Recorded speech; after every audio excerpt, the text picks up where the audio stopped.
ఈ వీడియోలో మనం 9th class Hindi second lesson గానే వాली चिड़िया ఈ పాఠం యొక్క సారాంశం నేర్చుకుందాము. ఫస్ట్ సెంటెన్స్ చూడండి. एक राजा सुंदर महल में रहता था. మళ్ళీ ఒకసారి చెప్పండి అమ్మా. एक राजा सुंदर महल में रहता था. ఒక రాజుగారు అందమైన భవనంలో నివసిస్తూ ఉన్నాడు. చిన్న చిన్న పదాలే కదమ్మా. ఒకసారి చూడండి. ఏక్ రాజా సుందర్ మహల్ మే రహతా థా. Second point. ఉస్ రాజ్య కే జంగల్ మే, ఆ రాజ్యంలో ఒక అడవిలో గానే వాली చిడియా రహతా థా. గానే వాली అంటే పాట పాడే, చిడియా అంటే పక్షి, పాట పాడే పక్షి ఉంటున్నది. ఇక్కడ చూడండి రహతా థా. మరలా ఒకసారి చూడండి.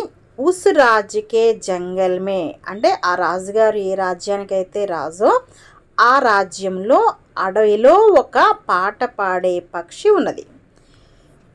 Third point.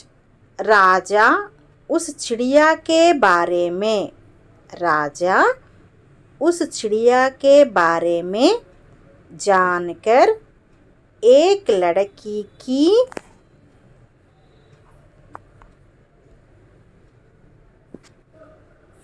सहायता से उस चिड़िया को लाता था. చూడండి ఇక్కడ రాజా ఉస్ చిడియా కే బారే మే జాన్కర్, రాజుగారు ఆ పాట పాడే పక్షి గురించి జాన్కర్ తెలుసుకొని, ఏక్ లడకీకి సహాయతా సే ఒక అమ్మాయి సహాయంతో ఉస్ చిడియాకో లాతాత ఆ పక్షిని తీసుకొని ఆ రాజుగారి దగ్గరికి తీసుకొస్తారనమాట. అంటే అడవిలో ఉన్న ఆ పక్షిని ఒక అమ్మాయి సహాయంతో అక్కడికి తీసుకొని వస్తారు. Fourth point. చిడియాకా గానా, చిడియాకా గానా అంటే పక్షి యొక్క పాట సున్కర్ విని, రాజా రాజుగారు, ఔర్ మరియు సభీ లోగ్ అందరూ కూడా అంటే ఆ సభలో ఉన్నటువంటి అందరూ కూడా, సభీ అంటే అందరూ, అందరు ప్రజలందరూ కూడా ఆనంద్ హో జాతే తే ఆనందపడిపోతూ ఉండేవాళ్ళు. మరలా చూడండి. చిడియాకా గానా సున్కర్ పక్షి యొక్క గానము విని, రాజా ఔర్ సభీ లోగ్ రాజుగారు మరియు అందరూ ఆనందపడుతూ ఉండేవాళ్ళు. Fifth point. రాజానే ఉస్ చిడియాకో, మళ్ళీ రాజానే ఉస్ చిడియాకో అపనే పాస్ రఖనే కే లియే. చూడండి దీని యొక్క అర్థం చూడండి.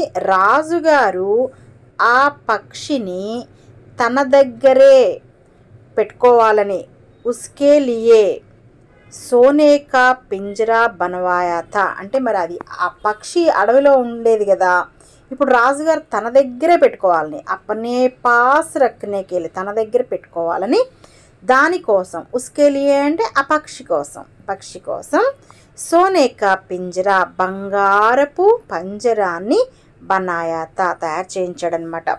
తర్వాత కుచ్ దిన్ కే బాద్ అంటే కొన్ని రోజుల తర్వాత, చిడియాకో పక్షికి మజ్దూర్ ఔర్ కిసాన్ యాద్ ఆకర్, మళ్ళీ చూడండి. చిడియాకో పక్షికి మజ్దూర్ ఔర్ కిసాన్ అంటే ఆ బాగా కష్టపడి పనిచేసేవాళ్ళు, శ్రామికులు మజ్దూర్, ఔర్ కిసాన్ రైతులు, వీళ్ళందరూ కూడా యాద్ ఆకర్, యాద్ అంటే ఏంటమ్మా గుర్తుకి వచ్చి, ఆకర్ వచ్చి, జంగల్ అడవికి వాపస్ గయాత తిరిగి అక్కడి నుంచి వెళ్ళిపోయింది. ఎక్కడి నుంచి? రాజుగారి దగ్గర నుంచి. రాజుగారేమో తన దగ్గర పెట్టుకోవాలని ఆ పక్షిని, దానికోసం ఒక పంజరాన్ని తయారు చేస్తే, ఆ పక్షికేమో అక్కడ కష్టపడి పనిచేసే రైతులు వాళ్ళందరూ గుర్తుకొచ్చి తిరిగి ఆ అడవిలోకి వెళ్ళిపోయింది. నెక్స్ట్ చూడండి. ఇస్లియే అందువలన రాజా అస్వస్థ హో గయా థా. అస్వస్థ అంటే అనారోగ్యం. అందువలన ఆ పక్షి వెళ్ళిపోయింది కదా, మరి దిగులు పడ్డాడు అనమాట. దిగులుతోటి ఆయన అనారోగ్యం పాలయ్యాడు. తర్వాత చూడండమ్మా, చిడియా వాపస్ ఆకర్ రాజా సే కహతి హై.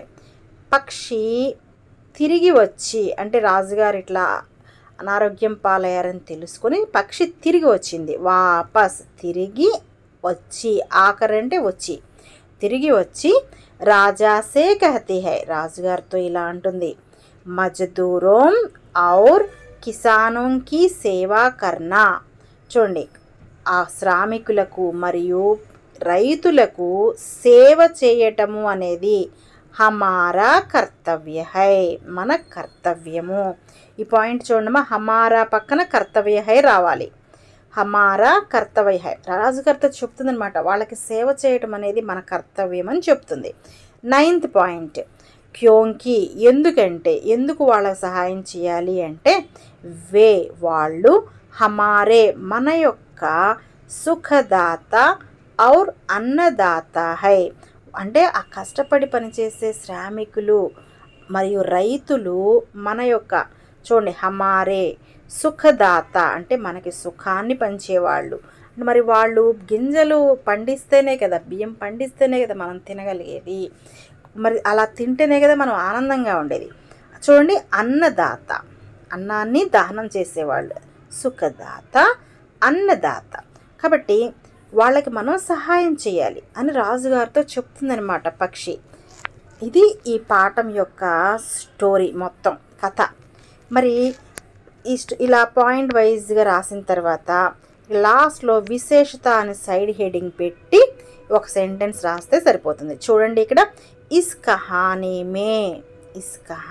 మే, ఈ కథలో శ్రామిక్ ఔర్ మజ్దూరోంకే, అంటే శ్రామికులు, కష్టపడి పనిచేసేవాళ్ళు, కార్మికులు అంటారు కదా, కార్మికులు శ్రామికులు, కే మహత్వ, వాళ్ళ యొక్క గొప్పతనం గురించి చెప్పబడింది. ఈ పాఠంలో వాళ్ళ యొక్క గొప్పతనం గురించి చెప్పబడింది. ఈ విధంగా సెంటెన్స్ రాస్తే సరిపోతుంది.